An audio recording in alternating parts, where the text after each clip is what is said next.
네, 거기부터요. 네, 잘 보이시나요? 네. 어제 요나단을 통해서 이 아가페 사랑이 무엇인지 우리가 살펴보았습니다. 사울과 요나단이 생전에 사랑스럽고 아름다운 자들이더니 죽을 때에도 나누지 아니하였도다. 여기 요 사진은요, 이게 뭐 같아요? 어디 같습니까? 네, 병원입니다. 병원에 가면 환자 침상 위에 이렇게 레일이 달려가지고 뭐 수액도 달아놓고 뭐 그렇잖아요. 거기에 이제 도화지에 쓴 것을 제가 사진을 찍었어요. 이게 뭐냐면은 몇 년 전에 제 환자 중에 젊은 남자 환자가 있었어요. 40이 안 된 환자고 아이들은 어리고 그런데 너무너무 어려운 그런 병이 들었습니다. 그래서 거의 그동안도 이제 여러 번 저한테 입퇴원을 반복을 했었는데 그때도 매번 쉽지 않았는데 이번 여기가 지금 중환자실이거든요. 이번에는 이제 마지막일 것 같다. 도저히 이제 환자가 생존을 못할 것 같은 그런 환자였습니다. 그 젊은 부인이, 그 남편이 이 환자가 40이 안 된 환자였거든요. 그 젊은 아내가 이걸 갖다 좀 써가지고 와서 자기 남편이 눈을 뜨면 보게 해달라고 해서 그 레일에다 걸어놓은 거예요. 뭐라고 돼 있나요? 사랑해요, 고맙고 감사해요, 옆에 항상 있을게요. 이 죽음의 이 임박한 상태에서 무엇이 진리이고 무엇이 죽음을 이기는지가 여기서도 나오지 않습니까? 어제 모든 것이 죽음 앞에 무릎을 꿇지만 무릎 꿇지 않고 오히려 죽음을 이기는 그것이 사랑이라고 했습니다. 왜냐하면 하나님이 사랑이시기 때문에 사랑은 죽음을 극복할 수가 있더라고요.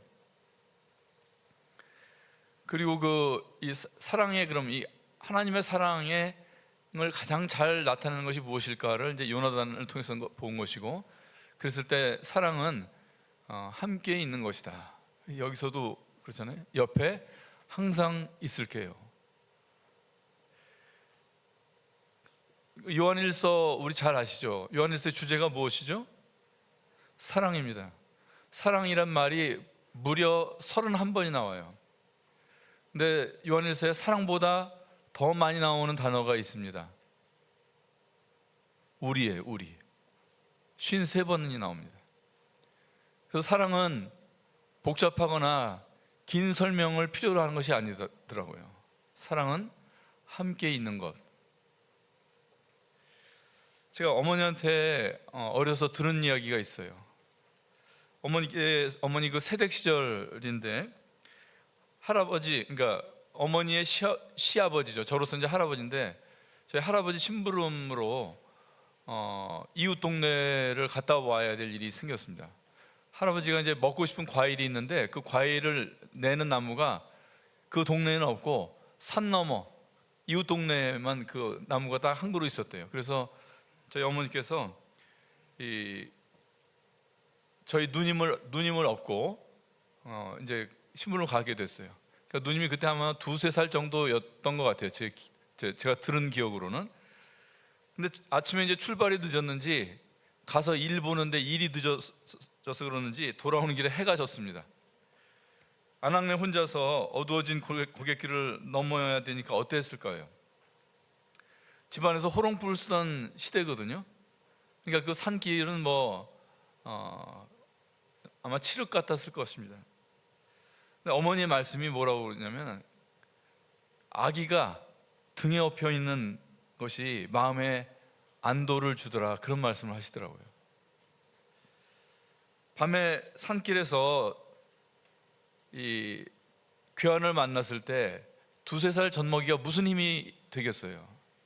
그런데 그 아이가 함께 있는 것이 힘이 됐다고 하는 것입니다. 어머니가 만일 무서워가지고 손에 칼을 쥐고 있었으면 어땠을까요? 그게 평안을 줬을까요?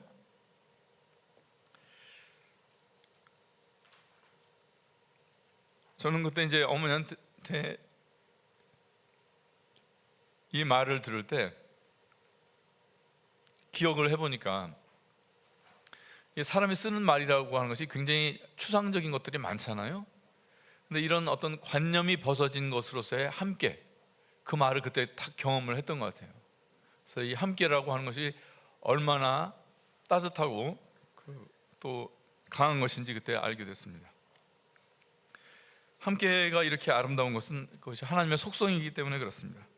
보라, 처녀가 잉태하여 아들을 낳을 것이요 그 이름을 임마누엘이라 하리라 하셨으니 이는 하나님이 우리와 함께 계시다 함이라. 저는 마태복음 1장 23절 이 구절이 꼭 예수님의 명함 같아요. 예수님이 사람들에게 내미신 명함.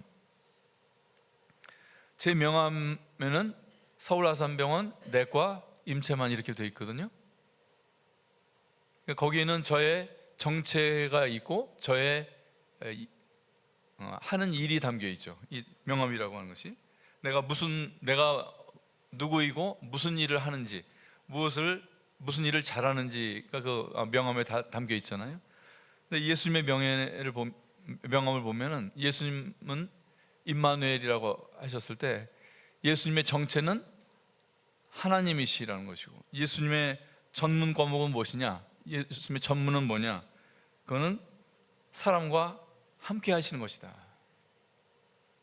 그래서 예수님은 사람과 함께 하시는 것을 전문으로 하시고 하나님과 함께 하시는 것을 제일 좋아하시고 그러신 분이에요. 그래서 마태복음 1장이 임마누엘로 시작되는데 마태복음 마지막이 또 임마누엘로 끝납니다. 다 같이 한번 찾아보겠습니다. 마태복음 28장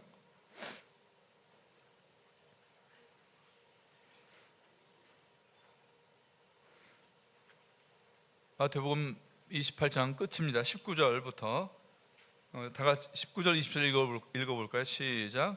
그러므로 너희는 가서 모든 족속으로 제자를 삼아 아버지와 아들과 성령의 이름으로 세례를 주고 내가 너희에게 분부한 모든 것을 가르쳐 지키게 하라. 볼지어다 내가 세상 끝날까지 너희와 항상 함께 있으리라 하시니라. 볼지어다 내가 끝까지 임마누엘이니라. 그리고 주님은 또 약속하신 대로 승천하신 뒤에 성령을 보내주셨습니다.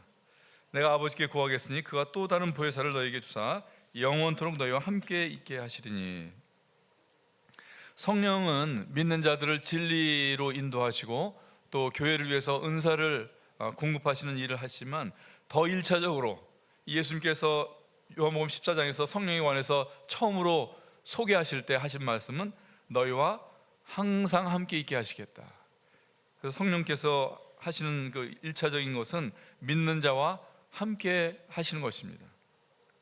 성경의 마지막 책 계시록의 결론도 이것입니다. 내가 들으니 보좌에서 큰 음성이 나서 가로되 보라 하나님의 장막이 사람들과 함께 있음에 하나님이 저희와 함께 계시리니 저희는 하나님의 백성이 되고 하나님은 친히 저희와 함께 계셔서. 함께. 그리고 이어지는 말씀에 모든 눈물을 그 눈에서 씻기신다고 하셨습니다. 그래서 하나님의 경륜, 이 복잡하고 이 장구한 인간의 역사의 그 마지막, 그 모든 이 하나님의 경륜이 목적하는 딱 한 지점은 사람이 하나님과 함께 거하는 그런 새 하늘과 새 땅이 되는 것입니다. 여기 모든 눈물을 그 눈에서 씻기신다고 하셨어요. 우리가 성도로 사는 것이 마냥 꽃길이 아니죠.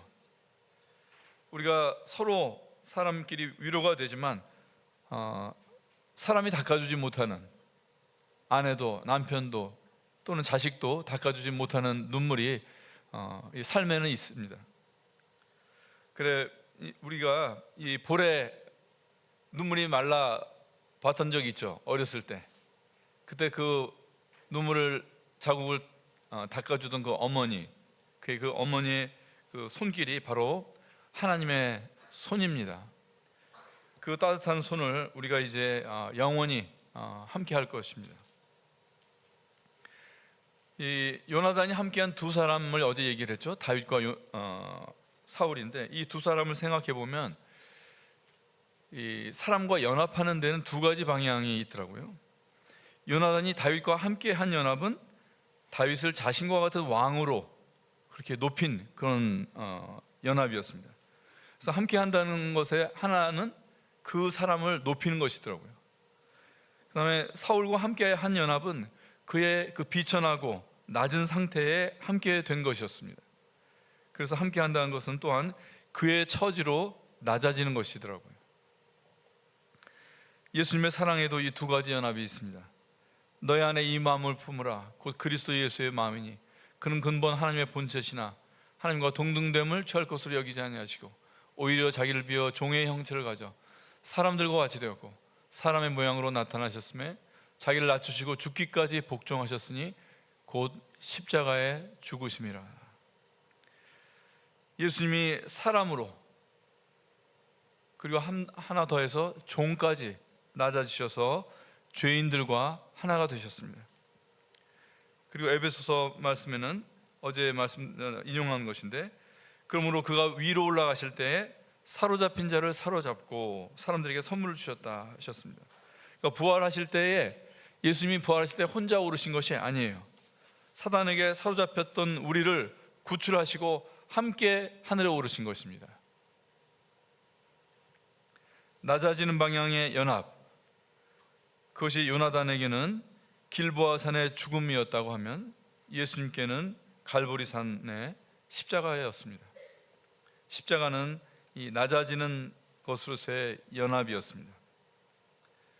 예수님은 하나님과 동등됨을 취하지 않으셨다. 하나님과 동등한 세 분 하나님 중에 한 하나님이셨어요. 그런데 아들 하나님으로서의 이 마땅한 권리를 버리셨던 것입니다. 겟세마네 기도를 생각을 해보세요.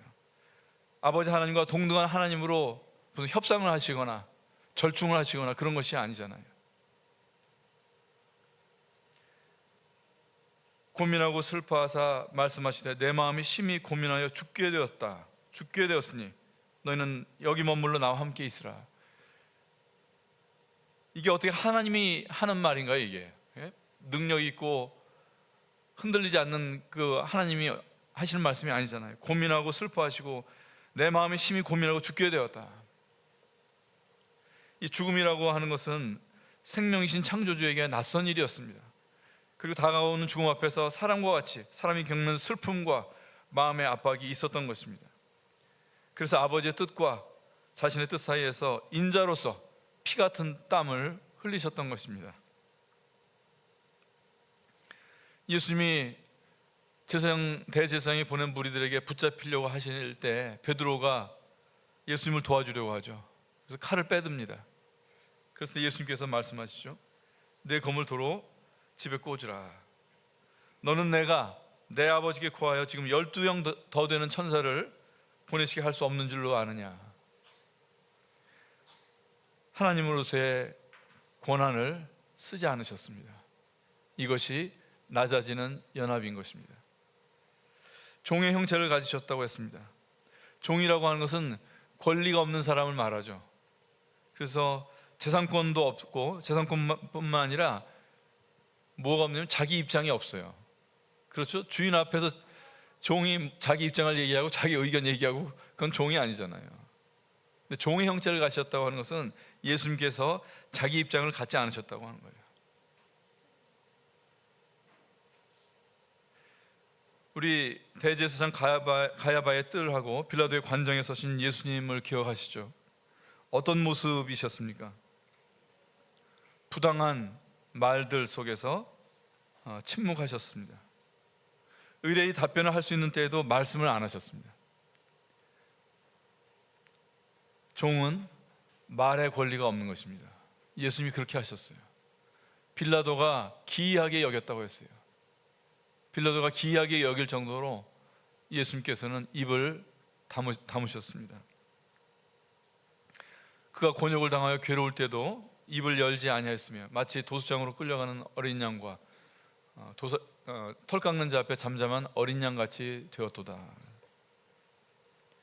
이 예수님의 이 십자가 앞에서의 이 침묵, 이 사람들 앞에서의 침묵에 대해서는 또 예언된 곳이 시편에 있습니다. 시편 22편에 보면은 내가 말하기를 나의 행위를 조심하여 내 혀로 범죄치 아니하리니 악인이 내 앞에 있을 때 내가 내 입에 자갈을 먹이리라 하였도다. 내가 잠잠하여 선한 말도 바라지 아니하니 나의 근심이 더 심하도다. 내가 잠잠하여 선한 말도 바라지 아니하였다.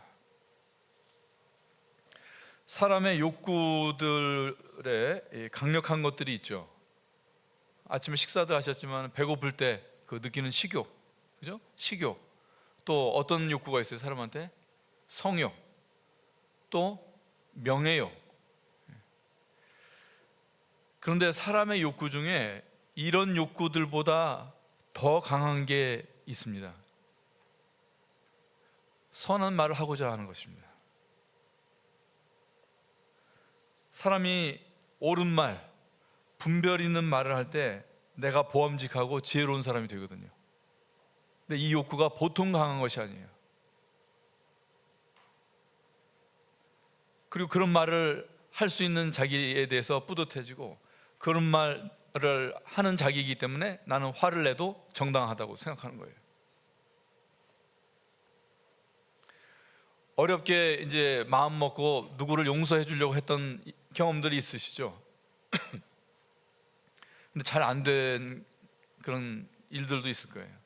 오히려 용서를 하고 화해를 하려고 했는데 오히려 감정의 골만 더 깊어지고 그런 경험들 다 있으시죠? 왜 그러냐? 선한 말의 함정에 빠지기 때문에 그렇습니다. 내가 용서는 하기는 하겠는데 그 전에 먼저 내가 옳다는 것을 다짐받고 싶은 거예요.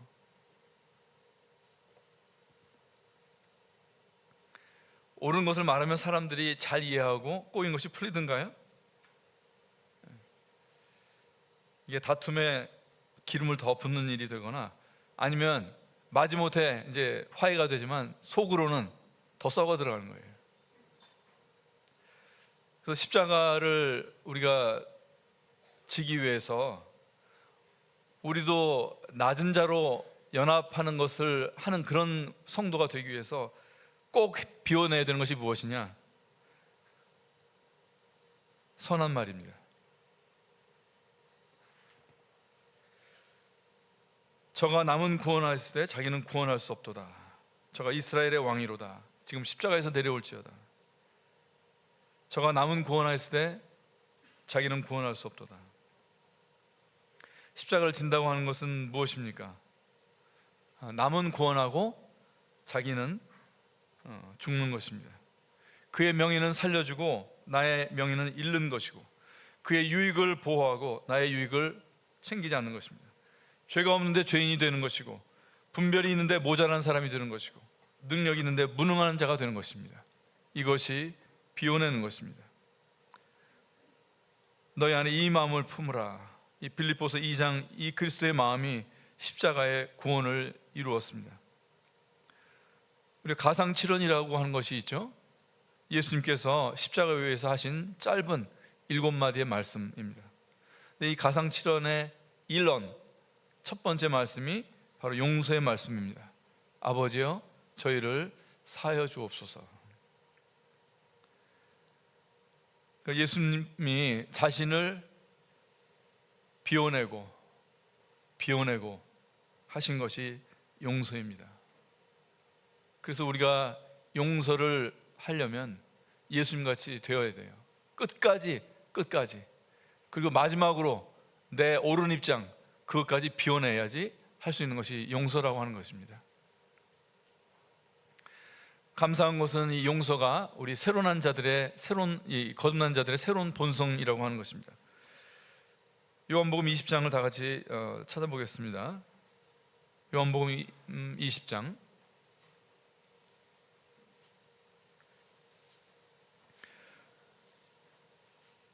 이것은 이제 부활하신 예수님께서 제자들에게 나타나신 일입니다. 20장 21절 제가 읽겠습니다. 예수께서 또 가라사대 너희에게 평강이 있을지어다. 아버지께서 나를 보내신 것 같이 나도 너희를 보내노라. 이 말씀을 하시고 저희를 향하사 숨을 내쉬며 가라사대 성령을 받으라. 너희가 네 죄든지 사하면 사하여질 것이요 네 죄든지 그대로 두면 그대로 있으리라 하시니라. 이 장면은 창세기 2장 7절하고 이 창세기 2장 7절의 첫 창조하고 딱 대칭이 되는 그런 새 창조의 장면입니다. 창세기 2장 7절 아시죠? 여호와 하나님이 흙으로 사람을 만드시고 그 코에 무엇을 불어넣으셨어요? 생기를 불어넣으셨어요. 똑같은 장면이 이제 부활하신 주님께서 제자들을 향해서, 사람들 향해서 그 성령을 불어넣으시는 이 장면인 것입니다. 그래서 첫 창조에서 이 아담이 하나님의 숨을 받아서 생명이 되었듯이 이제 믿는 자들은 이 살려주는 영 그리스도를 통해서 성령의 사람들로 새롭게 창조되는 것입니다. 그리고 이 숨을 불어넣으신 다음에 하시는 말씀이 뭐냐면은 죄를 용서할 것에 대해서 말씀하셔요. 너희가 네 죄든지 사하면 사하여질 것이요 네 죄든지 그대로 두면 그대로 있으리라. 쉽게 말하면 이제 용서 나한테 미루지 말고 너희가 해라, 네가 해라, 그 말씀이에요. 믿는 자들에게 이 말씀을 하시는 거예요. 그 회사에 보면 전결이라고 하는 것이 있죠. 전결. 주부 되시는 자매님들 잘 모르실지 모르겠지만 회사에 전결이라고 하는 것이 있어요. 이거는 결제가 사장님한테까지 올라가지 않고 중간에 과장이나 대리선에서 처리하는 것을 그 결제라고 해요. 그러니까 사장님이 한 것과 똑같은 효력이 나오는 것이죠. 그래서 이 말씀은 요한복음 20장의 이 말씀은 십자가 후로는, 성령이 온 후로는 용서에 있어서 성도 전결이 생긴 거예요. 성도들이 전결할 수 있는 권한이 생긴 것입니다. 이 용서의 전결을 안 배워도 하는 사람들이 있죠. 부모들은요, 부모들. 그죠? 그래서 부모가 자식의 잘못을 치우고 그를 대할 수 있기 때문에 자식을 볼 수가 있는 거예요. 그리고 양육할 수가 있는 것이죠. 만일 이 용서의 전결을 못한다고 하면 누가 부모 노릇 할 수 있겠어요? 다 애들 그냥 보육원에 보내야죠.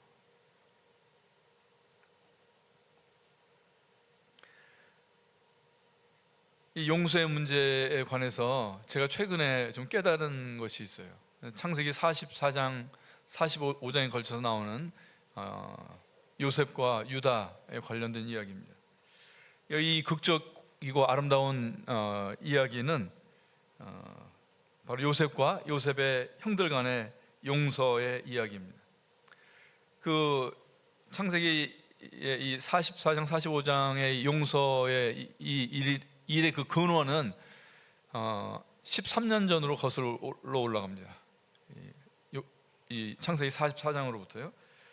그 13년 전에 요셉이, 야곱의 12 아들 중에 하나인 요셉이 형들에게 배신을 당하죠. 그리고 애굽에 팔리고 종이 되고 죄인까지 돼서 감옥살이를 합니다.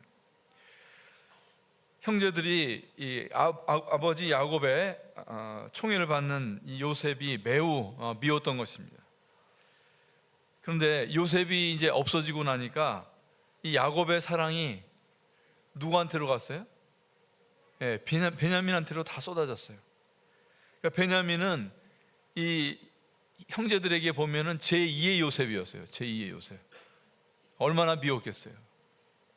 그런데 이 창세기 44장에 보면은 유다가 요셉한테 베냐민을 위해서 간청을 합니다.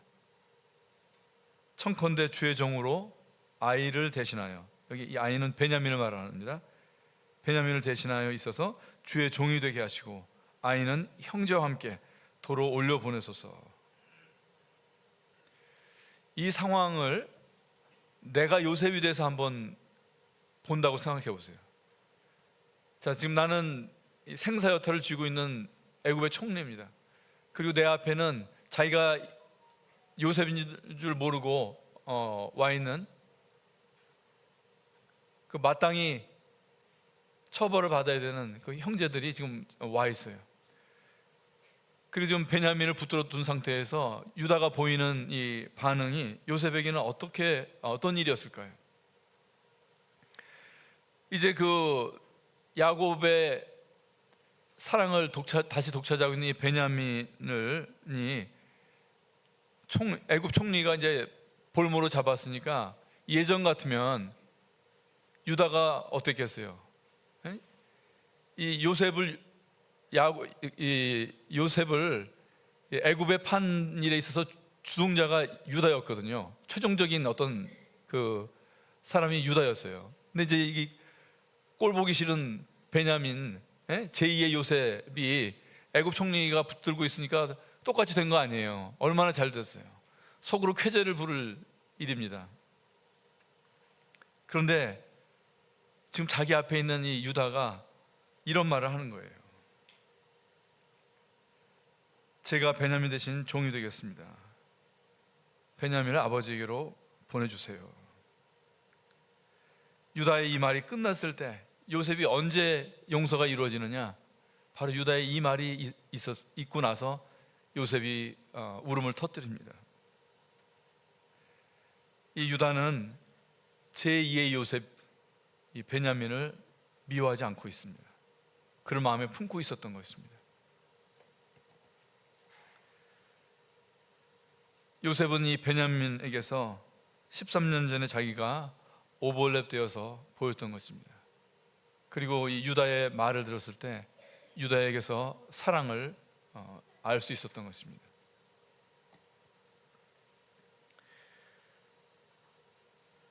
제가 이 유다의 이야기를 묵상을 하게 되면서 이제 제게 한 가지 이루어진 것이 있습니다.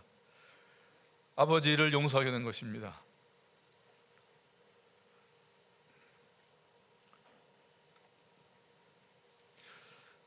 제 마음 안에 아주 오래된 감옥이 있습니다.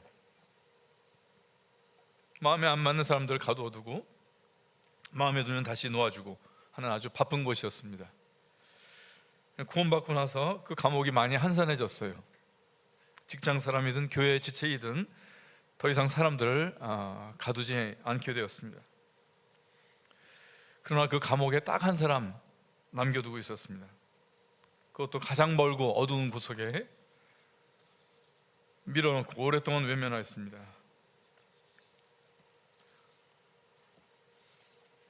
저는 악한 아들이었습니다.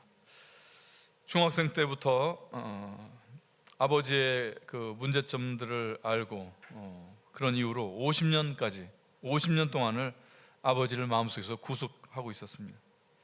아버지에게 원망, 그다음에 아버지를 멸시, 그리고 늘 표정 없이 대했습니다. 저의 성스러운 결혼식 날에도 아버지는 감옥에 두었고, 첫 손자가 태어난 성스러운 날에도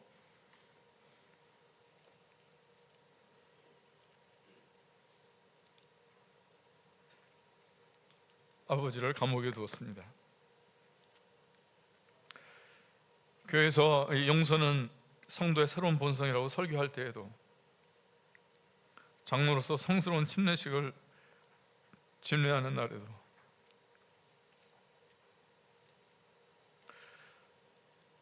아버지에 대해서 무관심했습니다.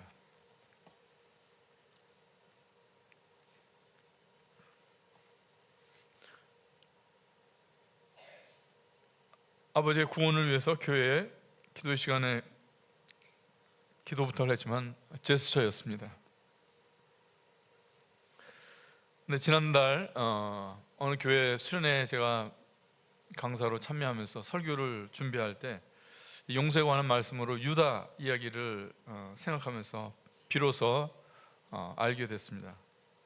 아버지도 하나님께 베냐민이구나.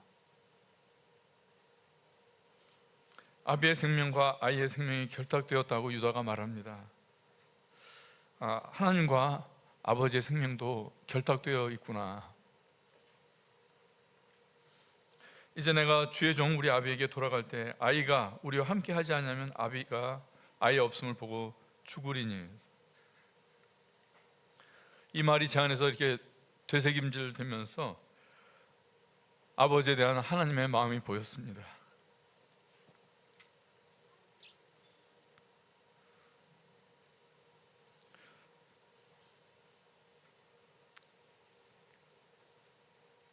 그리고 그 수련회를 며칠 앞둔 밤에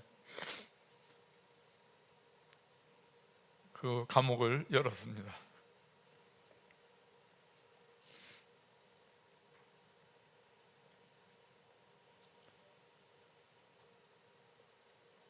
제가 원망하고 멸시했던 그 아버지를 그대로 마음에 받고 아버지의 실패와 허물 그걸 있는 그대로 받았습니다.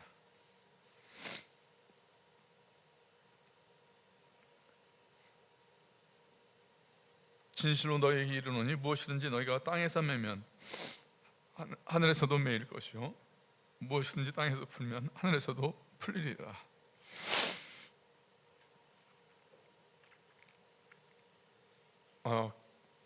참 마음이 편안해지더라고요. 아버지를 이제 대하는 것이 하루아침에 달라지더라고요. 그 긴 원망의 시간은 저한테도 감목이었습니다.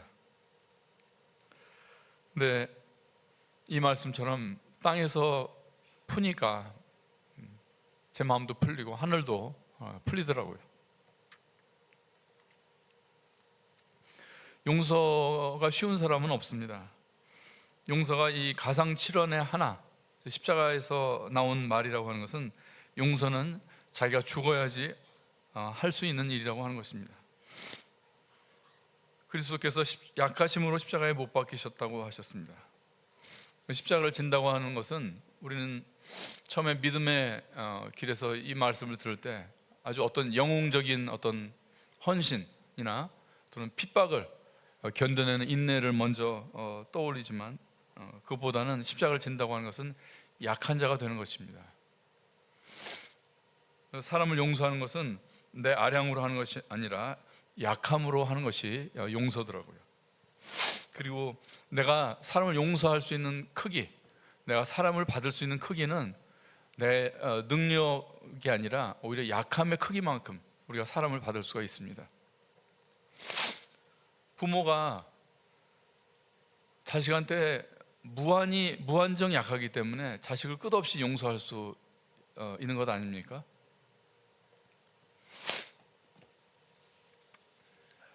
용서는 아프죠. 부모가 용서의 전결을 하는 사람이라고 하였지만 사실은 약한 자가 되는 것이 얼마나 아픕니까? 그런데 그렇기 때문에 부모의 용서가 효력이 있더라고요. 부모가 자식을 엄청난 죄를 지어서 다 용서하잖아요. 그걸 가지고 하나님이 왜 내 마음대로 용서했느냐 이렇게 추궁하지 않으시거든요. 왜냐면은 부모가 그 용서를 할 때 하나님의 아픈 마음을 대리하기 때문에 그렇습니다.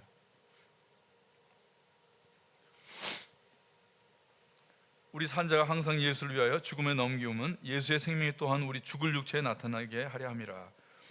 사망은 우리 안에서 역사하고 생명은 너희 안에서 하느니라. 사망 가운데 처한 누구, 그에게 생명이 들어가려면 누군가의 죽음이 있어야 되는 것이 이것이 진리입니다. 회복되어야 될 그 관계들, 거기서 내가 희생하지 않으면 회복은 일어나지 않습니다. 이 말씀에 보면은 우리 산자가 예수를 위하여 죽음의 사망에 넘겨진다 그랬어요. 산자가 넘겨진다. 그러니까 예수를 위해서 죽음에 넘겨지는 것은 아무나 하는 것이 아니고 산자가 하는 것입니다. 산자, 거듭난 자가, 그리스도의 영이 있는, 가상칠언의 이론을 할 수 있는 그 영이 들어온 사람이 할 수가 있는 것이 바로 십자가를 지는 것입니다. 그리고 부모의 용서와 성도의 용서는 둘 다 사랑이라는, 하나님의 성품이라는 공통점이지만 또 차이점이 있어요. 부모의 용서는 본능이 보장하는 것입니다. 안 시켜도 할 수 있는 것이에요. 근데 혈연이 없는 지체들이 서로를 용서하는 것은 그건 본능으로 되는 게 아니거든요. 그리스도의 영으로 하는 것이고 십자가를 세우면서 하는 것입니다. 그래서 교회의 영광이, 교회의 연합이 영광이 되는 것이에요. 요한복음 20장에서 제자들에게 숨을 불어넣으실 때 그 전에 하시는 말씀이 있었어요. 아버지께서 나를 보내신 것 같이 나도 너희를 보내노라. 하나님 아버지께서 자신을 세상에 보내신 것처럼 이제 주님께서도 우리를 세상에 보내셔야 됩니다. 우리는 이미 세상에 있죠. 가정도 있고 직장도 있고 교회도 있지만 이제 새롭게 보내줘야 되는 것이에요. 그 일을 위해서 예수님께서 영을 불어넣으시고 용서를 말씀하신 거예요. 그래서 아들에 있는 이 사람은 이제 누구의 남편으로 또는 누구의 아내로 새롭게 보내지고, 또는 직장에서 누구의 상관으로, 누구의 부하로 새롭게 보내지고, 또 교회에는 순종하는 지체로, 사랑스러운 형제로 교회에 새롭게 보내지는 것입니다. 그리고 용서에는 내가 해야 될 용서도 있고 내가 받아야 될 용서도 있습니다. 출애굽기 성막의 식양에 보면은 제사장의 의복이 나옵니다. 의복을 보면은 위에서부터 관, 에봇, 흉패, 겉옷, 속옷 이렇게 다 있는데 신발은 말씀이 없어요. 제사장은 맨발인 것입니다. 그리고 성막의 바닥은 금도 깔지 않았고 시팀나무로도 깔지 않았어요. 그냥 흙인 것입니다. 우리 신약 성도들을 가리켜서 왕 같은 제사장들이라고 하셨습니다. 그러니까 입고 있는 에봇은 하늘의 식양인데 딛고 있는 우리의 현실은 흙인 것이에요. 그래서 구원받았지만 우리 맨발에 흙이 묻듯이 우리는 살면서 죄를 짓게 돼 있어요. 죄가 생기게 돼 있습니다. 이 왕 같은 제사장들인 우리의 이 더러워지는 발을 어떻게 할 것인가? 출애굽기에는 제사장들이 수족을 씻는 그런 물두멍이 있었습니다. 우리의 발은 어디서 씻어야 하는가? 우리의 물두멍은 어디에 있는가? 예수님이 십자가를 앞두고 바로 이 물두멍을 말씀하시더라고요. 제자들의 발을 씻기시고 나서 이렇게 말씀하셔요. 내가 주와 또는 선생이 되어 너희 발을 씻겼으니 너희도 서로 발을 씻기는 것이 옳으니라. 교회 성도들은 서로가 서로의 물두멍인 것입니다. 우리는 누가 나한테 잘못했으면 나한테 용서를 구하기를 아주 목 빠지게 기다리죠. 언제 나한테 와서 사과하나, 언제 나한테 와서 용서를 비나. 근데 내가 용서를 받아야 될 일에 대해서는 어떻게 합니까? 우리는 늘 내 잘못에 대해서는 좋은 변명을 가지고 있죠. 그리고 변명이 약하면 어떻게 해요? 하나님께 기도하잖아요. 그리고 하나님께 용서를 구하는 선에서 그냥 처리하죠.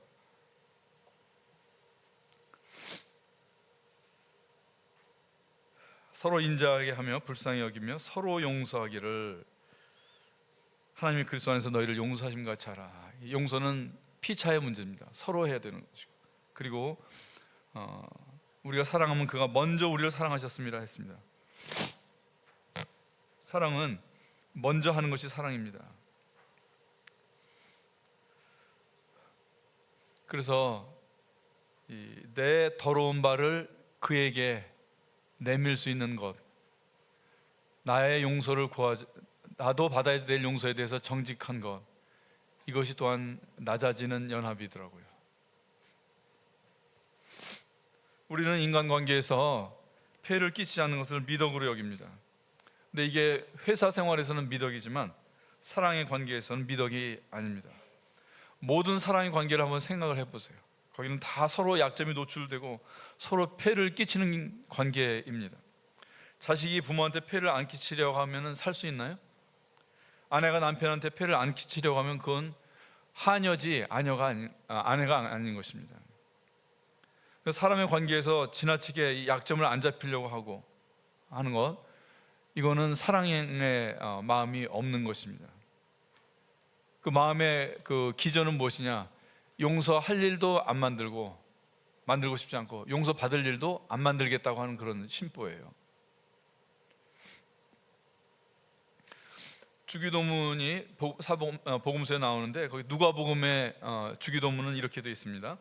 우리가 우리에게 죄 지은 모든 사람을 용서하오니 우리 죄도 사하여 주옵시고.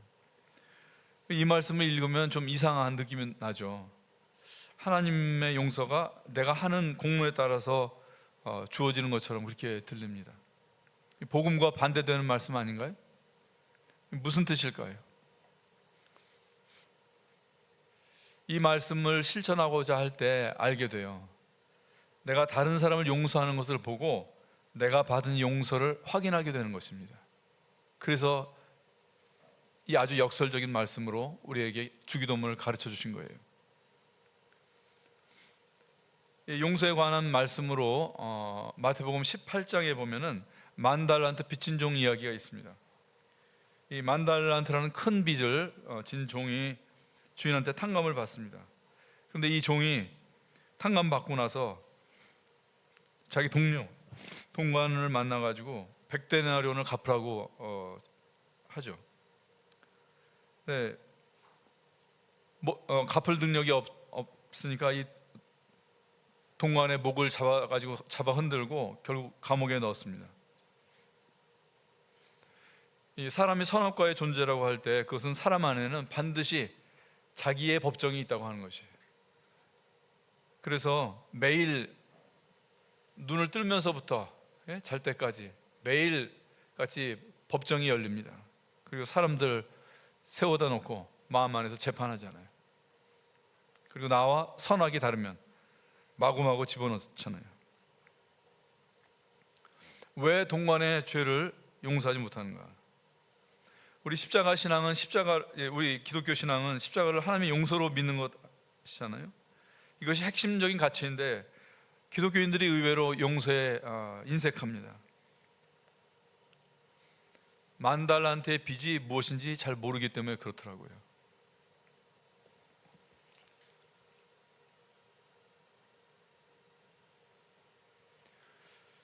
이 사람의 죄에 대해서 이 창세기 말씀을 가지고 다시 한번 생각을 해보면요, 너희 눈이 밝아 하나님과 같이 되어 선악을 알 줄을 하나님이 아심이니라.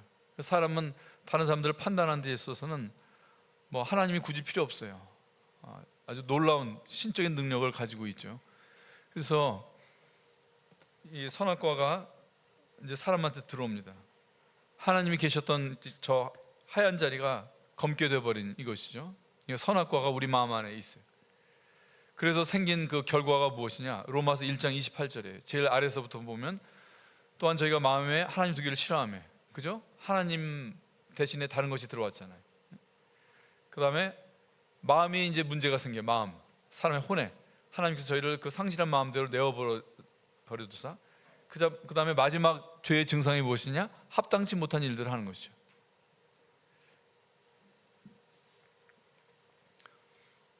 그래서 이 사람이 하나님께 우리가 용서를 받는다고 할 때 그 용서에는 크게 이 세 가지 전 영역에 대한 그 용서가 이루어지는데, 특별히 우리 마음과 우리 영의 이 문제에 대해 이렇게 국한해서 보면 예레미야 2장 13절에 있는 말씀대로입니다.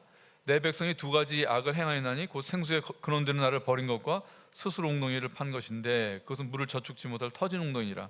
그러니까 사람이 회개해야 될 죄가, 탕감받아야 될 죄가 무엇이냐? 우선은 터진 웅덩이죠. 예?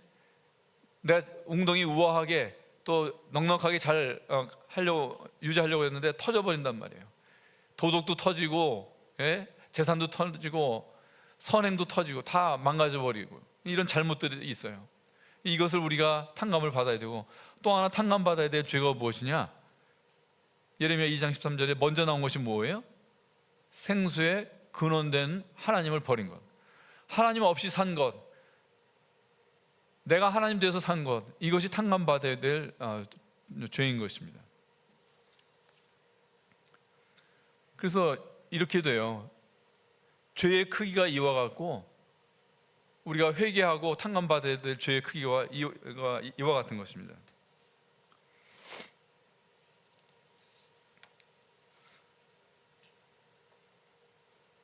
그런데 저를 돌아보면 이렇더라고요. 저는 이걸 회개로 알았어요. 회개한 것으로 알았어요.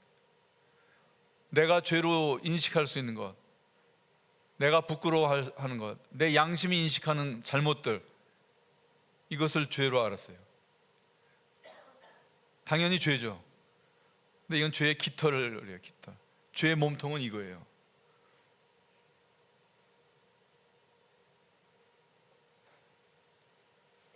죄의 크기와 회개의 크기가 일치하지 않았어요. 그런 채로 20여 년을 살았더라고요. 제가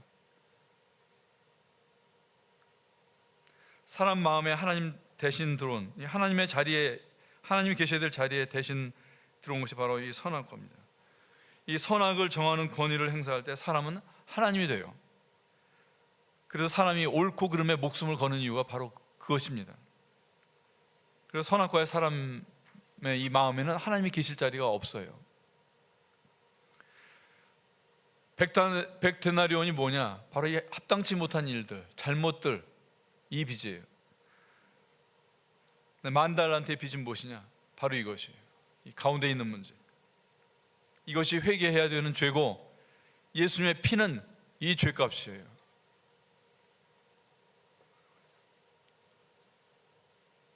이것을 모르면 그 사람에게 복음은 100데나리온짜리입니다. 보암직하고 지혜롭고 착한 나는 십자가에 죽은 적이 없는 것이에요. 내 잘못들에 대해서만 용서를 받고, 여전히 내가 주인이 돼서 착한 일을 하려고 해도, 선을 행하려고 해도, 교회 생활을 한다고 해도 내가 중심이 돼서 하려고 하는 거예요. 그러니까 문제가 생기는 것입니다.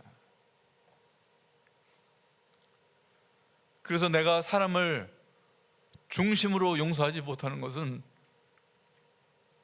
내가 회개해야 될 죄를 회개를 안 하고 있기 때문에 그런 것입니다. 내가 탕감받아야 될 그 만 달란트 죄가 무엇인지 봐야 되는 것입니다. 욥기를 우리가 읽다 보면 좀 혼동스러워요. 그죠? 혼란스러워요. 욥기 1장의 의로운 욥, 분명히 의로운 욥인데 욥기 마지막 장 42장에 가서 회개하는 욥이 나오잖아요. 이 욥기 1장의 욥과 42장의 욥을 어떻게 조화를 시켜야 되나요? 욥기는 이 긴 장에 걸쳐서 세 친구들과 욥이 논쟁을 하는데 욥의 판정승이죠. 욥이 이깁니다. 근데 그 욥이 다 정리를, 토론을 갖다가 승리하고 나서, 이기고 나서 나타나는 사람이 있어요. 엘리후입니다. 이 엘리후는 아주 살짝 예수님의 어떤 그 모습을 예표하는 그런 인물로 제가 봅니다. 근데 이 엘리후가 결정적으로 하는 말이 있어요. 욥한테. 그가 사람 앞에서 노래하여 이르기를 내가 전에 범죄하였고 시비를 받고서나 내게 무익하였었구나, 이 말을 욥한테 해요. 여기 보면은 이 욥에게 범죄한 것을 회개할 것을 얘기하고, 또 하나 시비를 바꾼 것을 회개할 것, 이 두 가지를 얘기한단 말이에요. 아까 예레미야 서에 나온 말씀하고 똑같아요. 하나님을 생수의 그런 데는 나를 버린 것에 대한 것과 터진 웅덩이를 얘기한 것과 똑같습니다. 이 범죄하였고가 바로 합당치 않은 일들이에요. 합당치 않은 일들에 해당되는 것이고, 시비를 바꾸었으나 이걸 마음에 하나님 두기를 싫어하는 거죠. 시비, 옳고 그른 것의 주인이신, 그것의 권리를 갖고 계신 하나님 대신에 내가 그 일을 행사하고 사는 것, 이것이 바로 시비를 바꾼 거예요. 옳을 시 아닐 비, 바로 선악의 문제인 것입니다. 합당치 못한 일, 로마서에 있는 아까 나온 로마서 1장 28절에 나온 그 합당치 못한 일을 두고 보면 욥은 회개할 것이 있는 사람이에요, 없는 사람이에요? 회개할 것이 없는 사람이에요. 그런데 42장에 와서 회개하잖아요. 이 욥기 42장의 욥의 회개는 그래서 범죄하였고 이 100달란트짜리에 대한 회개가 아니라 10,000달란트짜리에 대한 그 회개가 이루어지는 것이에요. 내가 시비를 바꾼 그 죄가 있다고 하는 것. 그래서 욥은 친구들과의 논쟁에서 합당치 못한 일에는 안 걸렸어요. 그러나 시비를 바꾼 것, 이 선악과에 걸린 것입니다. 엘리후한테. 그래서 욥기 42장이 있는 것이에요. 욥기 42장 6절 한번 다 같이 찾아보겠습니다.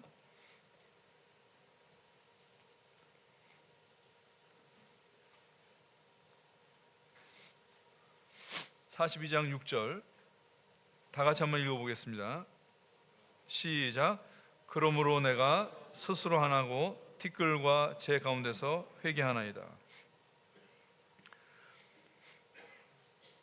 범죄하였고에 대한 회개가 아니라 스스로 하나였다. 이거는 쉽게 이제 표현하면 나 자신이 너무 싫습니다. 그 얘기예요. 욥과 같이 의롭고 선하고 우아한 인간 중에 대표적인 그런 인간이 이 고백을 하는 거예요. 이제 제가 싫습니다. 제가 밉습니다. 이것이 모든 우리 믿는 자들에게 필요한 회개입니다. 마태복음 18장 그 빚진 종 이야기로 돌아가 보면 이 동관의 빚을 탕감해주지 않은 이 만달란트 빚진 종에 대해서 탕감이 취소가 됩니다. 죄의 몸통을 모르고 있는 사람에게 그리스도의 십자가는 진정으로 필요하지 않은 것입니다. 100달란트 정도의 100데나리온의 죄를 용서해주는 종교는 십자가 말고도 많이 있습니다. 이 동관이라는 말이 주는 의미는 이것이 교회에 적용된다는 뜻입니다. 동관이라고 하는 것은 한 주인 밑에 있는 같은 동료들, 그런 뜻이거든요. 우리 안에 얼마나 많은 관계들이 용서를 필요로 합니까? 어제까지 좋았다가도 오늘 무슨 일로 상처를 주고받는 것이 인간관계입니다. 용서가 계속되지 않으면 우리의 관계는 미움과 원망에 질식될 수밖에 없습니다. 그래서 용서가 어렵기 때문에 우리는 용서 비슷한 것으로 우리 관계를 그냥 유지를 하죠. 외면하거나 아니면은 예절을 지키거나. 다 용서가 아닌 것들입니다. 출애굽기 3장에 주님께서 자신을 여호와라고 하시죠. 스스로 있는 자.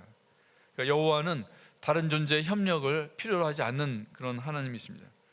그러나 그 자존자께서 이제 사람과 존재를 묶으셨습니다. 그리고 그 이름을 임마누엘이라고 할 정도로 그렇게 전적으로 사람과 함께 되신 것입니다. 그리고 존재가 묶였다고 하는 것은 약점이 생겼다고 하는 것이에요. 나는 그리스도의 몸의 지체로서 다른 지체들에게 약한 존재인가? 다른 사람들 앞에서, 형제자매들 앞에서 나는 약한 사람인가? 아니면 강하려고 하는 자인가?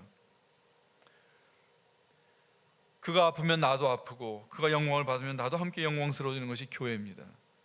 그가 아픈데 나는 멀쩡하고 그는 초라한데 나는 우아하다면 그것은 교회가 아닌 것입니다. 지금 세상에는 주님이 몸으로 계시지 않습니다. 근데 교회는 주님의 몸이라고 했어요. 그래서 이제는 교회를 통해서 사람들이 주님을 만질 수 있어야 합니다. 주님이 땅에 계실 때 허물 있는 자들과 함께 하셨고 죄인들을 용서하셨습니다. 믿는 자들도 이렇게 하면 됩니다. 사랑이라고 하는 것은 갑으로서 을에게 도움을 주거나 시혜를 베풀거나 그런 것이 아니에요.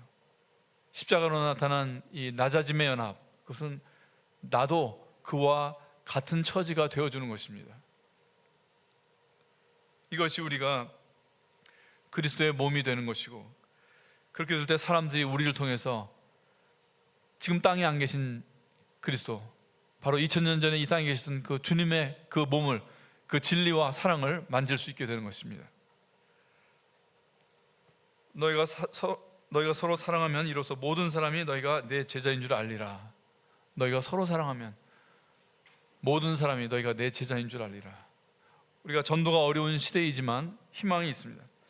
우리 기린노 교회 성도님들이 이렇게 서로 용납하고 사랑하면 세상은 기린노 교회를 궁금해할 것입니다. 오전 첫 시간 이것으로 하겠습니다.